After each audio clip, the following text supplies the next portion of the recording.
brothers and sisters. Welcome back to Hamsada Global Youth Ministry. Happy New Year! Hope you had a very good time. We wish all the blessings bestowed upon you. May all the blessings of your heart's desire be fulfilled in Jesus' holy name. Amen. తరతరాలలో యుగ యుగాలలో జగ జగాలలో దేవుడు దేవుడు యేసే దేవుడు మన దేవుడు దేవుడు యేసే దేవుడు hallelujah hallelujah hallelujah hallelujah hallelujah hallelujah hallelujah హల్లెలూయా సృష్టికి కల్పకారుడు జగతికి ఆది మూపుడు సృష్టికి శిల్పకారుడు జగతికి ఆది మూతుడు దేవుడు దేవుడు యేసే దేవుడు మన దేవుడు దేవుడు యేసే దేవుడు hallelujah hallelujah hallelujah hallelujah hallelujah hallelujah hallelujah హల్లెలూయా తండ్రి కుమార ఆత్మలు ఒకటైయున్న రూపము తండ్రి కుమార ఆత్మలు ఒకటైయున్న రూపము దేవుడు దేవుడు మన యేసే దేవుడు దేవుడు దేవుడు యేసే దేవుడు hallelujah hallelujah hallelujah hallelujah hallelujah hallelujah hallelujah hallelujah Hallelujah. Hallelujah praise the Lord. Praise the Lord, dear people of God. Glad to meet you people in this New Year season. And we wish all of you a blessed and prosperous New Year. As we go ahead, as we follow Jesus, as we walk along with Him through the Word of God and spending time in prayer and committing ourselves to the Lord God our Savior. We praise God for He led us out through the past year. Whatever could be the difficult situations, God has been merciful to us and got us out through the tough times of the past year.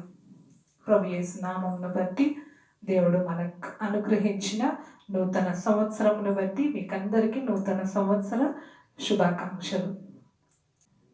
అంశదాయి global youth ministry తరఫున మీకందరికీ నూతన సంవత్సర శుభములు ఆశీస్సులు. మరి కొద్ది సమయము వాక్య ధ్యానంలో గడపటానికి దేవుడు ఇచ్చిన మంచి శ్రేష్టమైన సమయంను బట్టి దేవునికి వందనాలు స్తుతులు స్తోత్రములు చెల్లిస్తున్నాం. Scripture portion for today's meditation is taken from Gospel according to Luke 16th chapter 19th verse through 30 and 31 verses. From Gospel according to Luke 16th chapter 30 and 31. And he said, "No, Father Abraham, but if someone goes to them from the dead, they will repent." He said to him, "If they do not hear Moses and the prophets, neither will they be convinced. Neither they will be convinced if someone should rise from the dead." నేటి ధ్యానం నిమిత్తము ఏర్పాటు చేయబడిన వాక్య భాగము లూకా సువార్త 16వ అధ్యాయము 30-31 వచనాలు. నేటి ధ్యానం నిమిత్తము ఏర్పాటు చేయబడిన వాక్య భాగము లూకా సువార్త 16వ అధ్యాయము 30-31 వచనం. అతడు తండ్రివైన అబ్రహామా, అలాగు అనవద్దు. మృతులలో నుండి ఒకడు వారి యొద్దకు వెళ్ళిన ఎడల వారు మారు మనస్సు పొందుదురని చెప్పాను. అందుకతడు మోషేయు ప్రవక్తలను చెప్పిన మాటలు వారు వినని ఎడల మృతులలో నుండి ఒకడు లేచినను వారు నమ్మరని అతనితో చెప్ప. దేవుడు తన పరిశుద్ధ వాక్యం మన వెనుకల్లో దీవించి ఆశీర్వదించుగాక. Praise the Lord. if we look into the part, if we look into the scripture portion, what we have for today, 30 and 31. If I have to go through the previous verse from 19th verse onwards, if we just go through from 19th verse onwards till the 31st verse of 16th chapter, Gospel according to Luke, we find that there was a rich man and there was a poor man.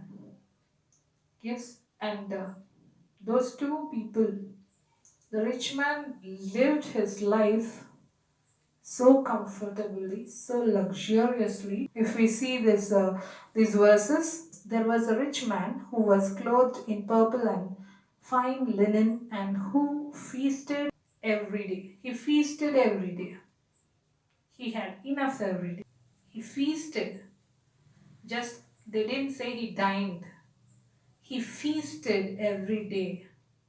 And time came, he left this earth, and before him there was a man who was laid in front of his gate. 20th verse, we can see he was covered with sores. లూకాసు వార్త 16వ అధ్యాయం 19వ వచనం 20 వచనాలు చూస్తే ధనవంతుడేమో ప్రతిరోజు విందు చేసుకునేవాడు, ప్రతిరోజు సుఖపడేవాడంట, ప్రతి దినము బహుగా సుఖపడేవాడు. అదే 20వ వచనంలో చూస్తే ఆ బీదవాడు ఇంటి బయట బయట గేట్ బయట అంటే బయట పడి ఉన్నాడు ఒక అతని పేరు లాజరు. అతనికి ఒంటి నిండా కురుపులు ఉన్నాయి. అతను రోజు ఎలా ఉండేవాడు అన్నది 20-21 వచనంలలో చూస్తాం. ఆ ధనవంతుని భోజనపు బల్ల నుండి పడుతున్న రొట్టె ముక్కలను అవి తిని బ్రతికేవాడంట. కుక్కలు అతని కురుపులు నాకేవంట. అంటే ఎంత దయనీయమైన పరిస్థితి కదా. Moreover dog came and licked his sores. How was this poor man? He was with all sores on his body, and dogs licked his sores. He was fed with the pieces of bread. Whatever falls down from this rich man's table, whatever he feasts, whatever is left over is given to this poor man who is lying in front of the house. When the day came that the poor man had to leave this earth, you can see in those verses, 22nd verse, the poor man died and was carried by angels to Abraham's side. When his time came to leave this earth, he was carried by the angels. And what about the rich man? He left this earth and he was buried. And he was able to see that poor Lazarus sitting by the side of Abraham. Lazarus was by his side, by the side of Abraham. And he cried out now. 24th verse. Have mercy on me and send Lazarus to dip the end of his finger in water and cool my tongue, for I am in anguish in this flame. If we see these verses from 19th verse onwards, we can see what kind of situations from 21st verse, what kind of situations they faced. How was their life on this earth? How was their life after they left this earth?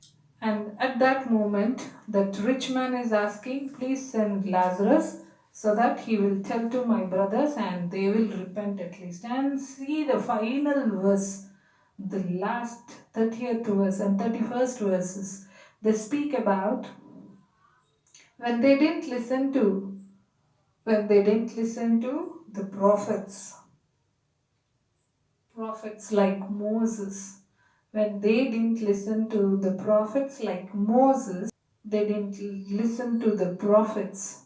What will they listen to anybody else? How will they be convinced? మరి 19వ వచనం నుంచి 31 వరకు చూసినట్లయితే అక్కడ దృశ్యం ఏంటంటే ధనికుడు ప్రతిరోజు విందు చేసేవాడు.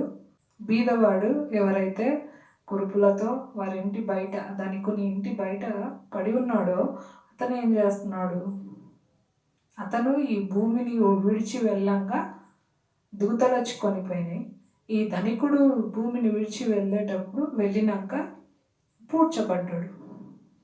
చూడండి పరిస్థితులు. దేవుని యందు నిలిచి ఉంటే అతను దూతలు కొనిపోయేంత గొప్పవాడా? అంటే అతను ఏమేం చేసి ఉండాలి? అతని పరిస్థితులు ఎలా ఉండినను ఏమేం చేసి ఉండాలి? దేవుని స్తుతించి ఉంటాడు అతను. ప్రభువా, నాకు ఇవన్నా తినడానికి ఇచ్చినావు, నీకు వందనాలని ఆయన స్తుతించి ఉంటాడు. అందును బట్టి ఆయనను దేవుని దూతలు తీసుకుపోయినాయి. మరి ధనికుడు ఏమని అడిగాడు? అబ్రహాము రొమ్మున అనుకొని ఈ బీద లాజరు కనపడుచుంటే కింద పడి ఉన్న ఈ ధనికుడు అడుగుతున్నాడు, నా అన్నదమ్ములు నా సహోదరులు ఉన్నారు, వాళ్ళ దగ్గర పోయి ఆయన చెప్పమను, వాళ్ళు మారుమనసు పొందుకుంటారు, నాలాగా కష్టపడరు, శ్రమ పడరు, నాలాగా కష్టపడరు, పోయి చెప్పమను అంటే అబ్రహాం అన్న మాట ఏంటి? ప్రవక్తలు, మోషే లాంటి ప్రవక్తలు చెప్పిన మాటనే నమ్మనోళ్ళు ఈయనను పంపిస్తే అని నమ్ముతారు. మరి దేవుని కృప మన ఎడల బహు మెండుగా ఉండింది. గత సంవత్సరం అంతా బహు భయంకరమైన స్థితిగతుల నుండి దేవుడు మనల్ని దాటించి దేవుడు శ్రేష్టమైన స్థలమున మనల్ని నిలవబెట్టినాడు. దాన్ని బట్టి దేవునికి వందనాలు, స్తుతులు, స్తోత్రములు. మరి దేవుడు మనతో మాట్లాడాలని దేవుని పాదాల చెంత మనల్ని మనం సమర్పించుకొని మరి ప్రార్థనలో ఏకీభవిద్దాం. తండ్రి, మీరు చేసిన ప్రతి మేలుని బట్టి వందనాలు. మాకు నూతన సంవత్సరమును, నూతన మాసమును, నూతన జీవితమును మీరు ఇచ్చినందుకు వందనాలు. ప్రభువా, నీ మాట చొప్పున మా ఎడల సెలవిమ్ము నాయన. మాతో మాట్లాడండి ప్రభువా, నీ వాక్యముతో మాట్లాడండి. మేలు చేత మమ్మల్ని నింపండి, దర్శించి దీవించి ఆశీర్వదించండి. మీ కృపలో మమ్మల్ని భద్రపరచుకోమని కోరుతూ యేసు నామములో ప్రార్థిస్తున్నాం తండ్రి. ఆమేన్. And don't forget to do this.